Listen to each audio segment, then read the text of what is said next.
أفلا ينظرون إلى الإبل كيف خلقت وإلى السماء كيف رفعت وإلى الجبال كيف نصبت وإلى الأرض كيف سطحت فذكر إنما أنت مذكر لست عليهم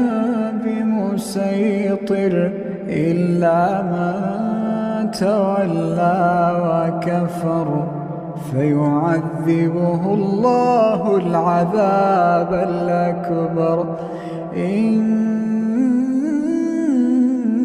إلينا